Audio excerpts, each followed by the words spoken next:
الحمد لله رب العالمين والصلاة والسلام على أشرف الأنبياء والمرسلين وسيد الأولين والآخرين وعلى آله وأهل بيته وأصحابه أجمعين اما بعد۔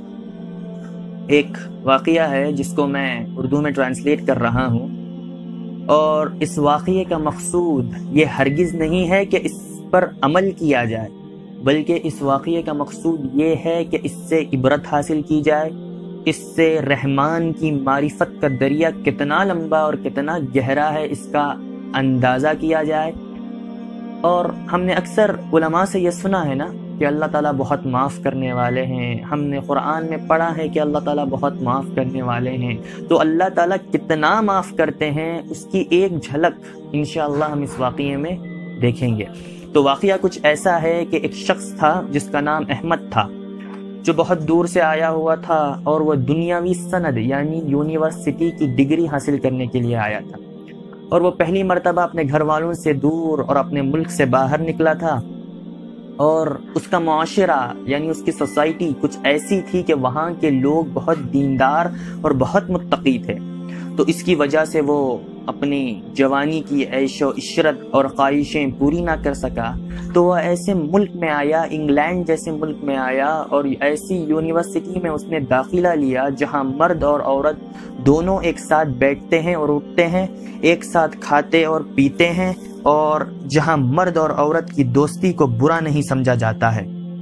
اس نے ان سب چیزوں کو اختیار کر لیا، اور وہ ایک فتنے کا باعث بھی بن گیا، اور کچھ دن اس نے ایسے ہی گزارے، لیکن کبھی زنا نہیں کیا۔ لیکن ایک دن وہ ایک پارٹی کو گیا اور اس نے جو ہے زنا کیا، اس نے اپنا منہ کالا کیا یعنی زنا کیا۔ جب وہ گناہ سے فارغ ہوا تو اس نے اپنے آپ سے کہا کہ میں نے اپنے آپ کو برباد کر لیا ہے، اور اسے کچھ سمجھ نہیں آیا کیا کروں اور کہاں جاؤں، اور اس کے پاس کوئی اچھا ایسا دوست بھی نہیں تھا جو اسے نصیحت کر سکے، اسے ایڈوائس کر سکے۔ تو اس نے سوچا اور پھر ارادہ کیا کہ میں اپنے گھر کو یعنی اپنے وطن کو واپس چلے جاتا ہوں۔ تو اس نے جانے کا منصوبہ بنایا۔ جب وہ اپنے ملک سعودی عرب واپس جا رہا تھا تو سفر کے درمیان وہ ملک قطر میں رکا اور ایک مسجد کو گیا، اور وہ مصلی پر بیٹھا رو رہا تھا۔ مسجد میں جا کر وہ مصلی پر بیٹھا رو رہا تھا اور چیخیں مار مار کر رو رہا تھا، جس طرح چھوٹے بچے روتے ہیں۔ تو ایک حضرت جو شیخ ابن باز رحمت اللہ علیہ کے شاگرد تھے، انہوں نے اس شخص کو دیکھا اور وہ اس کے پاس گئے اور پوچھا کہ اے اللہ کے بندے، تو کیوں رو رہا ہے، تو کیوں اتنا پریشان ہے؟ تو احمد نے ان کو پورا واقعہ بتایا اور کہا کہ میں نے زنا کیا ہے، اپنا منہ کالا کیا ہے اور اپنے آپ کو برباد کر لیا ہے، اور میرے پاس صرف ایک ہی راستہ ہے کہ میں اپنے ملک کو واپس جاؤں اور اپنے لوگوں سے کہوں کہ مجھے زنا کی اسلامی سزا دے کر مجھے اس گناہ سے پاک کر دیں۔ تو وہ حضرت نے کہا کہ تم جلد بازی مت کرو، چلو تم اور میں ایک ساتھ سعودی عرب جاتے ہیں اور دیکھتے ہیں کہ کیا کیا جائے۔ تو وہ دونوں ایک ساتھ نکلے، اور وہ شخص یعنی احمد پورے سفر کے دوران رو رہا تھا اور صرف رو ہی رہا تھا۔ جب وہ سعودی پہنچ گئے تو وہ حضرت یعنی جو شیخ ابن باز رحمت اللہ علیہ کے شاگرد تھے، انہوں نے کہا کہ تم اپنے گھر واپس جاؤ، ہم کل ملیں گے، اور تم کچھ مت کرنا اور کسی سے کچھ مت کہنا۔ تو وہ حضرت اپنے شیخ کے پاس، شیخ ابن باز رحمت اللہ علیہ کے پاس گئے اور ان سے کہا کہ ایسا واقعہ پیش آیا ہے، کیا کیا جائے؟ شیخ نے جواب دیا کہ اس آدمی کو کہہ دو کہ یہ گناہ لوگوں سے مخفی ہے، یعنی لوگوں سے چھپا ہوا ہے، اور اس کو مخفی ہی رہنے دو، یعنی اس کو چھپا کر ہی رکھو۔ کس سے؟ لوگوں سے۔ اور کہا کہ وہ اللہ سے، اور کہو کہ یعنی احمد کو کہو کہ وہ اللہ سے توبہ کرے اور اللہ سے معافی طلب کرے اور اپنے آپ کو قرآن کی تلاوت میں مصروف رکھے اور اللہ کی طرف رجوع ہوئے۔ تو حضرت نے احمد کو دوسرے دن بلایا اور کہا کہ شیخ نے ایسا کہا ہے، تم اس پر عمل کرو۔ پھر احمد نے عہد کیا کہ میں اس پر عمل کروں گا۔ پھر اس نے قرآن کی تلاوت شروع کر دی، مسجدوں میں زیادہ وقت گزارتا رہا اور ایک مرتبہ بھی پاجماعت کی نماز نہیں چھوڑی۔ پھر وہ حضرت جو شیخ ابن باز رحمۃ اللہ علیہ کے شاگرد تھے وہ اس کی زندگی سے چلے گئے اور احمد اور ان کے درمیان کوئی تعلق نہ تھا۔ لیکن ایک دن احمد کا مس کال ان کو آیا اور انہوں نے سوچا کہ میں تھوڑی دیر میں بات کر لیتا ہوں۔ پھر 2 دن گزر گئے۔ پھر 2 دن گزرنے کے بعد احمد کے گھر والوں نے حضرت کو کال کیا اور مسلسل 5-6 مرتبہ وہ کال کرتے ہی رہے، لیکن حضرت کی کوئی مصروفیت تھی تو حضرت فون اٹھا نہ سکے۔ تو جب حضرت نے یہ دیکھا تو حضرت نے پھر واپس کال کیا اور حضرت نے سلام خیریت پوچھی۔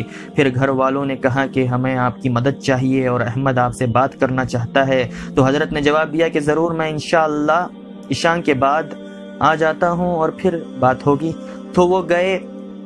تو وہ حضرت گئے احمد کے گھر اور دیکھا کہ حالات ٹھیک نہیں تھے، کچھ خیریت نظر نہیں آ رہی تھی۔ گھر والوں کے چہروں سے معلوم ہو رہا تھا کہ کچھ صحیح نہیں ہے۔ پھر وہ احمد کے ابا کے پاس گئے اور سلام کہا اور پوچھا کہ سب ٹھیک تو ہے؟ تو احمد کے ابا نے جواب دیا کہ مجھے پتا نہیں میں تمہیں کیا بولوں، لیکن میں تمہارا دل سے شکریہ ادا کرتا ہوں، اگر تم نہ ہوتے تو یہ کبھی نہ ہوتا۔ تو وہ حضرت سوچ میں لگ گئے کہ میں نے کیا کیا۔ تو احمد کے ابا نے کہا کہ چلو میں تمہیں کچھ دکھاتا ہوں، اور کہا کہ آج احمد نے عشاء کی نماز ادا کی اور وہ گھر واپس آیا اور سنت اور نوافل ادا کر رہا تھا، اور پتہ نہیں اس نے اپنے آپ کو اپنے کمرے میں بہت دیر کے لیے بند کر لیا تھا اور ہمیں فکر ہو رہی تھی کہ کیا معاملہ ہے۔ پھر احمد کے ابا نے ان کو، یعنی شیخ ابن باز رحمۃ اللہ علیہ کے شاگرد کو، ان حضرت کو احمد کے کمرے میں لے کر گئے اور وہاں دیکھا کہ احمد سجدے میں پڑا ہوا ہے، اور اللہ تعالیٰ نے احمد کو سجدے میں موت عطا فرمائی۔ سجدے میں اللہ تعالیٰ نے احمد کی روح قبض کر لی، سجدے میں اللہ تعالیٰ نے موت عطا فرمائی۔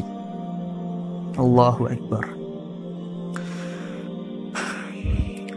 احمد نے زنا جیسا سنگین گناہ کیا، اور جب سچی توبہ کی، جب سچے دل سے اللہ تعالیٰ سے اس نے معافی طلب کی تو اللہ تعالیٰ نے ان کو معاف بھی کر دیا، اللہ تعالیٰ نے ان کی توبہ بھی قبول کر دی، اور اللہ تعالیٰ کی رحیمی پر قربان جائیں، اللہ تعالیٰ نے ان کو سجدے میں موت عطا فرمائی، ولیوں والی کاملین جیسی موت عطا فرمائی۔ اللہ اکبر۔ تو اس سے پتہ چلتا ہے نا کہ اللہ تعالیٰ کتنا معاف کرنے والے ہیں، اللہ تعالیٰ کتنا معاف کر دیتے ہیں۔ زنا جیسے گناہ کو بھی اللہ تعالیٰ معاف کر دیتے ہیں، لیکن بشرط یہ ہے کہ ہم توبہ کریں، اللہ تعالیٰ سے معافی طلب کریں۔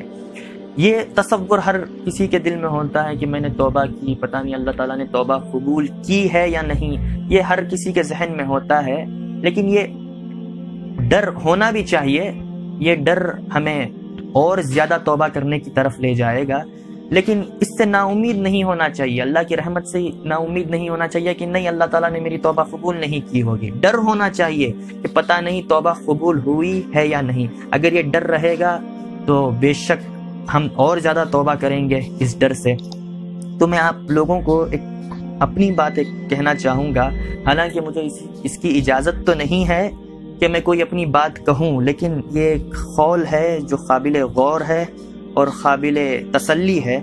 حضرت رابعہ بصریہ رحمۃ اللہ علیہ، جو تابعین اور سلف صالحین کے دور کی ایک بہت بڑی عابدہ اور ایک بہت بڑی عالمہ تھی، ان سے کسی نے آ کر پوچھا کہ حضرت رابعہ کیا گنہگار کی توبہ قبول ہوگی؟ تو کیا پیارا جواب حضرت رابعہ بصریہ رحمت اللہ علیہ، اللہ تعالیٰ ان کو پوری امت کی جانب سے اللہ تعالیٰ ان کو جزائے خیر عطا فرمائے، اللہ تعالیٰ ان کی قبر پر نور اور رحمت کی بارش فرمائے۔ کیا پیارا جواب دیا کہ اگر توبہ کرنے کے لیے مالک بلا رہا ہے، اگر توبہ کرنے کے لیے جب اللہ بلا رہا ہے، توبہ کرنے کی توفیق جب مل رہی ہے تو توبہ قبول کیوں نہیں ہوگی؟ جب توبہ کی توفیق مل رہی ہے تو مغفرت بھی ضرور ملے گی انشاءاللہ۔ تو دیکھیے کتنی پیاری بات ہے. دیکھیے ہر چیز ہر نیکی اللہ کی توفیق سے ہوتی ہے. جب آپ توبہ کر رہے ہیں تو یہ آپ خود سے نہیں کر رہے ہیں، بلکہ اللہ تعالیٰ نے آپ کو توفیق دی، اس لیے کر رہے ہیں. اور ہمیں چاہیے کہ ہم اللہ تعالیٰ سے بکثرت سے توبہ کرتے رہیں، استغفار کرتے رہیں اور اللہ تعالیٰ کو راضی کرتے رہیں. یہ واقعہ بے شک ہمارے لیے ایک بہت عبرتناک واقعہ ہے. اس سے ہمیں معلوم پڑتا ہے کہ اللہ تعالیٰ کتنا معاف کر دیتے ہیں. تو ہمارے جو پچھلے گزری ہوئی زندگی کے جو گناہ ہیں، اس گناہ کے اوپر ہم توجہ کریں اور یہ نہ سوچیں کہ جو ہم نے گناہ کیے ہیں وہ اس کی معافی نہیں ہے. بے شک معافی ہے، لیکن بشرط ہے کہ ہم توبہ کریں اور اللہ تعالیٰ سے معافی طلب کریں. اللہ تعالیٰ ہم سب کو موت سے پہلے سچی پکی توبہ کرنے کی توفیق عطا فرمائے. اللہ تعالیٰ ہم سب سے دنیا میں بھی راضی ہو جائے اور آخرت میں بھی راضی ہو جائے، اور اللہ تعالیٰ ہم سب کو اپنی رحمت سے مالا مال فرمائے. وآخر الدعوانا الحمد للہ رب العالمین.